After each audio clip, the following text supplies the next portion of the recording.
Halo semuanya, selamat pagi. Semoga hari ini semuanya dalam keadaan baik-baik saja agar senantiasa dapat mengikuti pembelajaran yang akan kita pelajari hari ini dengan baik. Kita akan mempelajari mengenai interaksi sosial. Terlebih dahulu, kita akan mengetahui pengertian interaksi sosial.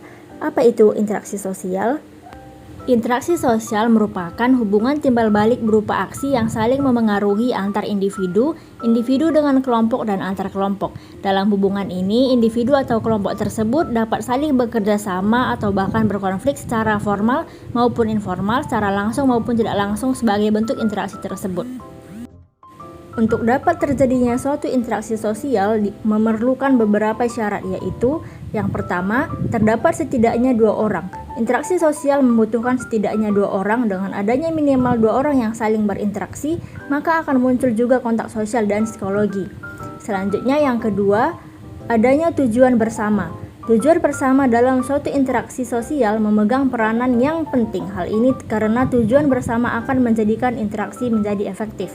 Yang ketiga, adanya kesamaan konsep. Untuk menciptakan suatu interaksi sosial butuh kesamaan konsep antara pihak-pihak yang terlibat di dalamnya. Dengan berinteraksi dengan orang lain yang memiliki konsep yang sama dengan kita, komunikasi bisa berjalan dengan lancar dan membuahkan manfaat bagi semua pihak. Yang keempat, kontak sosial. Kontak sosial menjadi syarat utama terjadinya interaksi sosial. Kontak sosial dapat diartikan sebagai hubungan antara beberapa orang yang dilakukan lewat komunikasi berdasarkan maksud dan tujuan masing-masing dalam kehidupan bermasyarakat. Dan yang terakhir ialah komunikasi. Komunikasi dapat diartikan sebagai interaksi antara seseorang dengan orang lain. Dengan adanya komunikasi, kita dapat menyampaikan pesan atau konsep yang kita miliki terhadap orang lain.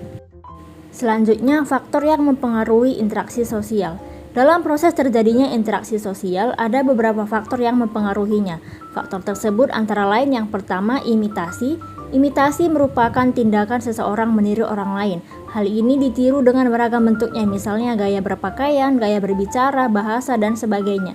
Contoh bentuk imitasi ketika seorang anak meniru bahasa gaul seperti guys atau kata lainnya dari tokoh atau public figure yang ada di televisi atau YouTube. Faktor selanjutnya ialah sugesti.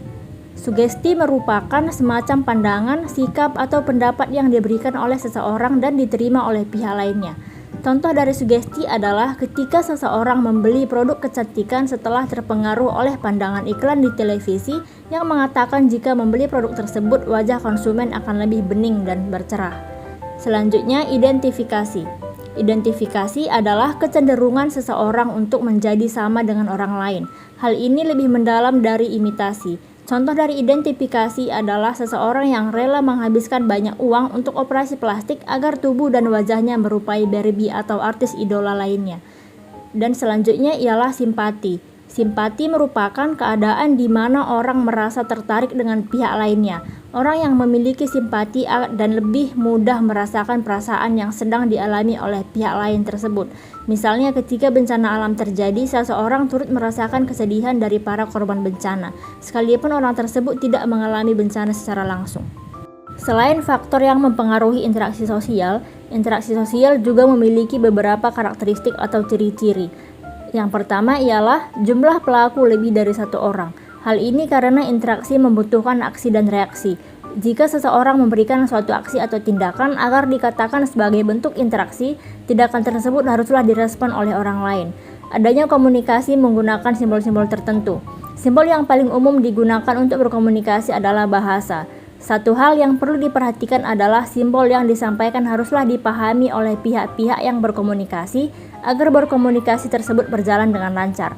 Yang ketiga, dalam interaksi sosial juga ada dimensi waktu, yaitu masa lalu, masa kini, dan masa depan. Artinya, dalam setiap interaksi sosial ada konteks waktu yang menentukan batasan dari interaksi tersebut. Dan yang terakhir ialah adanya tujuan yang ingin dicapai.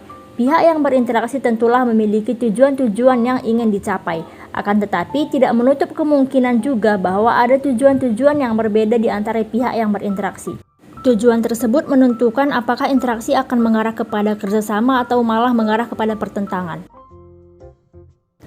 Sekian dulu pembahasan hari ini mengenai interaksi sosial. Dari video yang telah kita lihat bersama, semoga kita sama-sama mengerti apa itu interaksi sosial bagaimana syarat terjadinya interaksi sosial, faktor dan ciri interaksi sosial.